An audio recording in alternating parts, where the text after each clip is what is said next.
Welcome back to A Disciple's Guide to Read the Bible. This is lesson 8, and we're going to talk about literary context and then also talk about engaging stories. If you recall the read process, the first letter R stands for read the passage in context. And we've talked about the immediate local context that you want to know what's coming before and after a particular passage to help you understand what the author is saying. And then also we've talked about the historical cultural context that's also important to know so that you can better understand a passage. And another context that you want to look for and keep in mind is the literary context. So the Bible is made up of various types of literature. The passages we've been looking at in the letters of Paul, well, those are letters. So the book of Philippians, the book of Ephesians, those are personal letters written by Paul to a particular audience. Well, also there's narrative or stories that are in the Bible. In fact, the Bible consists mostly of narrative. There are poems within the Bible. So if you're familiar with the Psalms, a lot of those those are biblical poetry. You have prophetic literature, which going to be read and understood a little bit differently than some of the other types. And so, the more you read your Bible, the more you're going to get familiar with the different literary types and the literary context. And so, don't feel like you need to master everything all at once with this getting started series. My focus is to help with the ones you're going to encounter the most. So we've already started talking about letters. We're going to cover narrative. Eventually, we're going to cover the Gospels because the Gospels are really their own unique type of literary structure. And I'll also uh, there's a link I've provided in the workbook, and it's to BibleProject.com. And the full link there will take you to a video they've put together to help you understand literary styles in the Bible. And so I would advise watching that. I'm sure you're going to pick up some things from them that you're not going to get from me. So it'll be another way to reinforce the importance of understanding the literary context or the literary styles of passages within the Bible. And so let me give an example to show you how this uh, will come into play.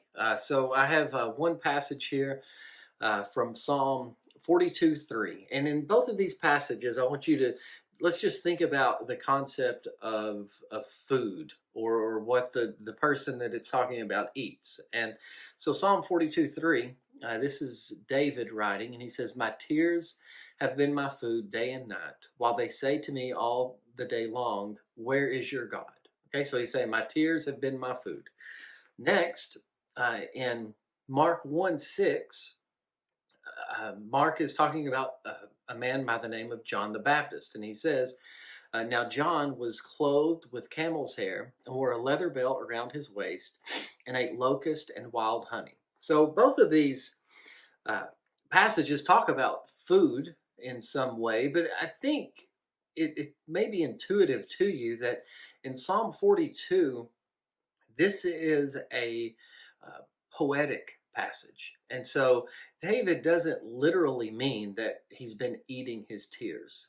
No, what he's communicating is this great sadness, this time of depression, you could even say, where my tears have been my food day and night, and it paints this picture of someone who is just really going through a dark night of the soul. The Mark passage, on the other hand, that is historical literature. And what I mean by that is Mark is intending to tell you uh, facts, historical facts about John the Baptist. He's not using figures of speech here. And so whenever he says that, he ate locust and wild honey, that's what he ate. And So whenever you understand that, you understand, okay, what kind of person that John was. That okay, he was, maybe a little bit different, or kind of stood out, especially if you look at his clothing, and then consider, okay, this is he ate locust and wild honey.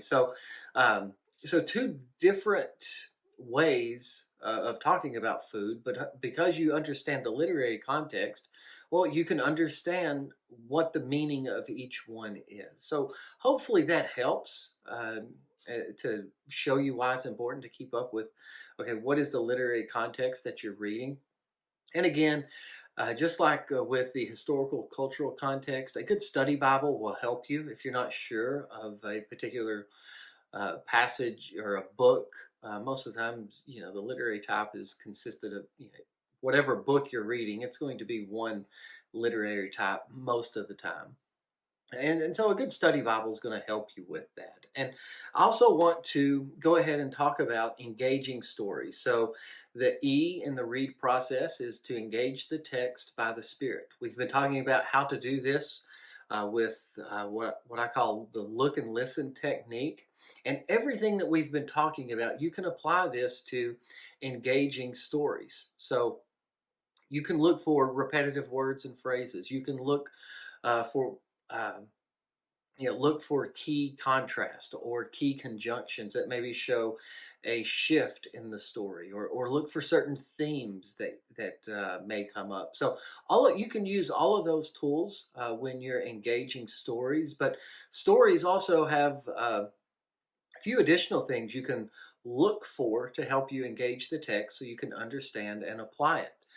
One, you can look for key sections of a story, such as the plot, conflict, climax, resolution. So what's going on in the story? Usually, there's going to be some type of conflict between individuals or groups of people. There's going to be a climax where there's going to be a key decision point or a key point where the people in the story, it's going to go one way or another. This conflict is going to be decided, and then there's going to be a resolution. So maybe one way to engage the text is just to note the the different sections of the story. A second way to engage stories is to find God and His role. Um, so look for God. Maybe He's in the climax. Maybe God shows up, you know, in the resolution, or maybe just early on you can see that God is somehow involved in the conflict. But look for God and His role in the story, because in the Bible, God is always active. So make sure you're looking for that. Something else is to see how the story fits into the larger story of the Bible. For example, whenever you read the birth narratives of Jesus in Matthew and Luke, uh, it's important to know that, okay, these stories are happening in a much bigger context. And honestly, this gets to another context that you want to understand, and that is the biblical theological context. But we're not going to cover that till the series that is after getting started. But I at least just want to mention that you do want to understand where stories fit within the larger story, the larger narrative of the Bible. And then try to identify with the characters for good or bad.